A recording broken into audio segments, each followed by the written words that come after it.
We are a restaurant first, and just so happen to be staffed by the sexiest cryptids in Austin. Folks, welcome to Werewolf Radar, the world's premier paranormal preparedness podcast. My name's Jordan Dahl. I am Roger Norquist. Thank you. I've received the skull. I'm going to take off my cool dude glasses and place them on the skull, on the speaking skull. Oh, yes. Got nipped a little bit. I also found a tale from the LGBTQS community, where the S stands for spooky. This is from Queer Kentucky Magazine, and was just a headline that really, I guess it's not a magazine. It's just a website now. No, it's a magazine too. Websites are magazines. Websites are magazines. Oh man, websites are magazines. Prove me otherwise, societal theorists. That felt like one of those moments where I look at my hands and they grow old. Anyway, this is the title of this article that caught my attention, and so we have to read it. Let's discuss the oversexualization of an Appalachian cryptid. So we have the image for that. Queer Kentucky seems to have a bit of a problem with the oversexualization of the Mothman. Featured right above us. Roger, do you find that the sexualization of the Mothman in media is unfair or biased in some way towards certain types of moth bodies? I don't think the Mothman would be sexualized as much if it didn't have like the working out 7 days a week body. Those sweet gams. I think it's setting up societal norms that are unachievable for the normal Mothman. So let's read a little bit into this. Appalachia has always been a source of intrigue, pride, and alternatively, fear for Kentuckians. The history in Appalachian region is rich, filled with historical accounts of stories about cryptids and mythic beings within the mountains. Appalachia is an important source of culture for all Kentuckians, making it intriguing to look at the story through the lens of queer individuals. Thanks, author Jules Crawley, who I'm assuming is not AI. Mothman, a well-known Appalachian cryptid, is a great example of this intersectionality between queer identities and Appalachian culture. In rural areas like eastern Kentucky, queer people have been called many things: groomers, predators, evil, etc. Queer culture is reduced to being all about sex and deemed perverted. While sexuality is an important aspect of queer culture, there are other characteristics that are overlooked and ignored.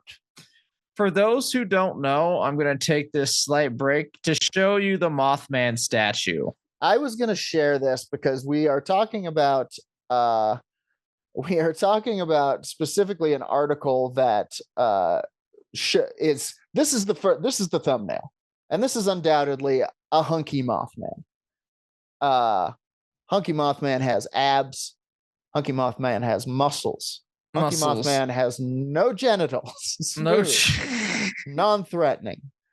Chest Hunky hair. Mothman has chest hair. I think that's the big one. There's kind of a burly slash fic vibe. May I scroll down, Jordan? I think it's time to scroll down and reveal there's also a butt. Quite a muscular butt, quite a pronounced butt on this the statue of Mothman in Point Pleasant, West Virginia. I think is where that is. Yeah. It's the famous Mothman statue in Point Pleasant, West Virginia. They go on Thank to you, talk Rishi about how Golf. Historically queer people have been outcast, seen in a negative light, much like cryptids. The way characters are displayed to viewers tells a story all its own. The famous Mothman statue in Point Pleasant, West Virginia, depicts the legendary creature as an incredibly tall, sculpted creature with hyper-masculine features. His torso is blanketed by chiseled abs, and his backside is adorned with a pair of plump buttocks. Let's see those hands, Pingos. This depiction of Mothman on traditional views of masculinity, this depiction of Mothman banks on traditional views of masculinity. Even in a character of folklore, his existence is limited to binary ideas of, quote, what a man should look like. So, like I said, this one's a bit more of a think piece, but it did say sexy Mothman in it, so it got it. The radar pinged it, obviously. Yeah. We will continue to dip into this this intersection of sexy Mothman and the queer culture article, but more importantly, I wanted to talk to you, Roger, about how you're feeling about. Do you think do you think this is a lighting on a nail of truth somewhere out there in the darkness? Have we assigned a hunkiness to Mothman that should never have been there? I don't think that statue at all looks like any of the descriptions of Mothman. Mm-hmm. Mm-hmm. I'm gonna go bring up photos of the Mothman photo, and then we're gonna look at the two. Let me share. It's also accurate that. Okay, well, like, that's Hawkman. These are photos of Mothman throughout the years. Yeah. I don't think the main one is shown. I mean, you could hit any one of these, the one where the one right next to that one. Yeah. Like, this is how I think most people in the stories would have pictured Mothman. A little bit more Bigfoot-like. Its body appendages don't fit to human standards of masculinity, as the article said. Or this one right here, I really think, a flying. Surely. Yeah, that's a great mess one. That's of a man. One. Yeah.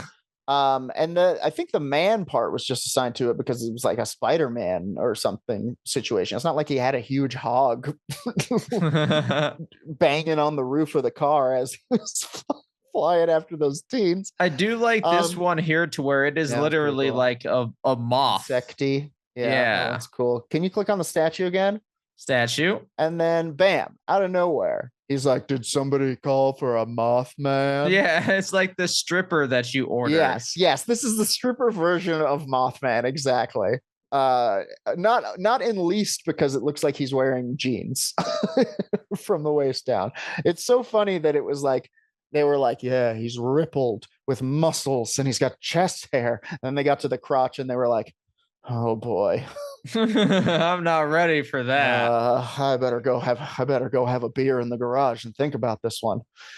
But honestly, I think this article has a point. They go on to say, Mothman has been claimed as a symbol of queerness for rural LGBTQ plus people and has been accelerated by the internet. John Paul Brammer, a writer at BuzzFeed, wrote about his experience relating queerness to Mothman and other villainized creatures. Quote, while in a pit of my listless despair, I came across an odd YouTube video about a creature that had terrorized the small town of Point Pleasant, West Virginia in the 60s. It was in that moment that my obsession with the Mothman was born, Brammer said. Where I'm from, a small town in the middle of nowhere, the gay man was the boogeyman, constantly waiting to prey upon the hapless straights, salivating at the prospect of converting them to the gay dark side with his bite. Brammer was able to find something to relate to in the Mothman legends, along with many other queer folks throughout the internet. Which is pretty sweet. I think it can be over sexualized, but that's what I was gonna say, to where like cryptids are definitely a creation of the more taboo things of a society. We find a lot in some societies that the cryptid was created to demonize gay sex. Sure. So like it's and a lot of UFO encounters we ourselves have posited. Yeah. Loosely fitting smoke screens for relationships that weren't appropriate at the time, socially appropriate. So like it's It's needed. It's necessary. They were appropriate. Just I don't. get that out I there. don't think I don't think it's over sexualized. Like I don't know, late teenagers in the society, to where like 18, 19, now all of a sudden people be drooling over them for some reason, both men and women. Now, I don't think it's like that, but like the Mothman statue does have a butt. Yeah, if you would like to find that type of sexy Mothman, you can find it. Can I have the sharing feature turned on? Oh, please, I didn't Roger? have the sharing feature turned on. I promise I won't abuse it this time. Abuse it. If you put sexy cryptids into, actually, this is sexiest cryptids. Oh, so it's into a Google, picture of the best. You will observe some things. So this one is the one that Roger has. This is apparently a frog man, a frog ma'am. Okay. With I don't think that's allowed on YouTube. It's not blurred. Yeah. Also, frogs don't have boobs. They don't need them. Here's a sexy moth ma'am. I like it. That's more so what I think about when I go sexy moth. This one's great. This is easily my favorite one. Although I think maybe a second bra underneath those arms moment, yeah, it would be funny. Here's a sexy Mongolian death worm. They're incredible. As you can see, we've got a sexy flatwoods monster here. There was a being really classy, funny, showing just enough angle. This is another interesting take on a sexy flatwoods monster, kind of a pinup model, 60s ray gun vibe. We've got Mothman stripping here. So as you can see, lots of options for the sexy cryptid enthusiast. I think I saw a sexy jackalope. Yes, there was a sexy jackalope down there.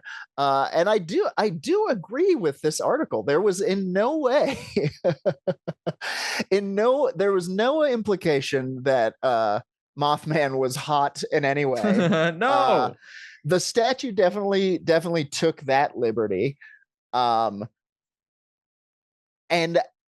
I think it was embraced by the community, and I think that's a good thing. I think it's yes, perhaps over-sexualized, but for a good reason. Yeah, it's celebratory. It's not like it's actually like sexualized for the purpose of sexual gratification. Right. And hey, if it is for you, good luck out there.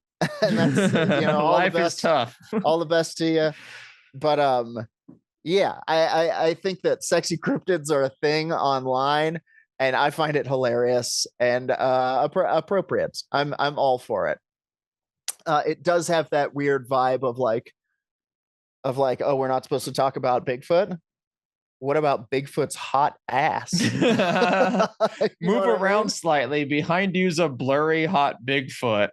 Also, I love that in this, the Bigfoot, she's blurry. Yeah. That's very good. Implying we have clear photos of everyone else. Yes. So my question for you, Roger. Again. Top three. Sexiest cryptids, please. All right. Well, this is the official Werewolf Radar. Actually, it can't be official because Nate's not here. This is the unofficial. This is unofficial. Werewolf Radar sexiest cryptids ranking. I would say vampire. Oh wow. I don't know if I count that as a cryptid. Yeah, they're cryptids. What else would they be? They're not supernatural. Undead. Okay, so a lot of my list was undead, I realize. Yeah. I guess I'm gonna have to go with what's up there, Loch Ness Monster. Okay, you're going Loch Ness Monster. Now it should be noted that there is no evidence to support the sexy Gams version. Yeah, I'm in it for the long legs. Monster. I like a long leg cryptid. Okay. Number 2, I think I might have to go. Can I pitch you one as a legs one? Yeah. The Fresno Nightcrawler. Oh yeah, Fresno Nightcrawler's a cryptid. bum, bum, So that's 1 and 2. Bum. Look who's out in the yard, fellas. It's 1 the and Fresno 2. Nightcrawler. And then I'm gonna from Fresno, California. And then please welcome Cinnamon. I think I'm gonna have to go my other long-legged super freak to reference the song.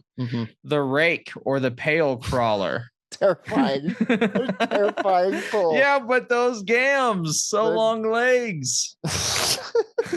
She's a very lengthy girl.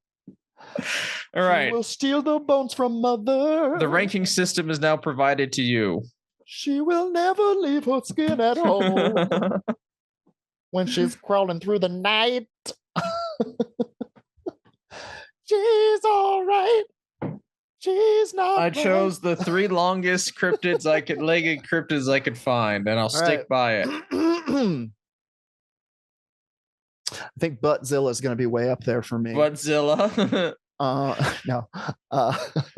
The mythical Bubator. Yeah, only seen once in Bavaria. Buttvaria, actually. It's a small right next to Luxembourg. right next to Butzenberg. Yeah. Yep. Okay. Let me think about this. All right. Take your time because now you're stuck with this list. Yeah. It's outside. It lives in the world. Zip. No, I'm kidding. I'm going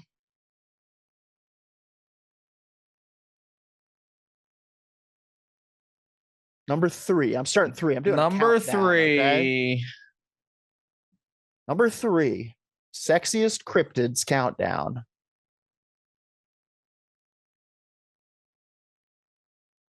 The Chupacabra, just because sucker is in the name. Yes, good one.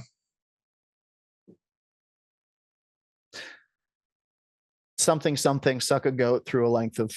Yeah. Have you seen that? It's weird. Number 2. Does it on Chupacabra's hot tub stream. Bikini Bigfoot. Bikini Bigfoot right behind you. I get it. She's beautiful. Bikini Bigfoot drawn in kind of an R. Crumb style, grabs you by the shirt and carries you into the woods. You get what I'm saying. I get it. Number 3, and I'm actually number First 1. place, number 1, sexiest cryptid, and I'm only saying this. And honestly, I would maybe see, now it's a toss up. I would say aliens because they're on the list, and we've heard many tales of erotic aliens showing up and shooting somebody with a sex ray. But I don't think aliens should be on the cryptid list. I don't think they're cryptids. I think they're in a different category. So I'm going to go mermaid. Classic Sexy cryptid. I would also like to point out that aliens, I think, have some sort of breeding fetish. You think so? Look at all the hybrids they're showing people. Yeah. They're all like, this is from you. But what if it's like for science? What if they're like, we're trying to save? I don't think it's for science. I think it's for fetish. Yeah. First one was for science. Now you're just playing with it. Yeah. It works. Now you're just like obsessively doing it. We need more human women and pick up one of these Mothmen while you're down there. The internet seems to suggest they are very sexy. So, folks, what do you think? Are we over-sexualizing cryptids in our society, or are they exactly sexy enough, or are they not sexy enough? You tell us. Give us your power rankings. I think in the daytime, Mothman should put on some clothes. And whatever Mothman does in the privacy of Mothman's own voyeur cabaret that they own downtown. But at night, Mothman goes. Great. We want to hear about that too. Mothman goes dark and takes off all the clothes, and it's just butt slapping. It's that dong hitting the roof of the car as he's. But chasing. In daytime, while business happens. Mothman we need you to put on at the Whole Foods. We need Bigfoot to put on some suit pants. Yeah. Bigfoot or maybe works. a nice dress. Bigfoot, you work at a Noodles and Company. We need you to dress the part. Folks, that does it for this week's very steamy episode of Werewolf Radar.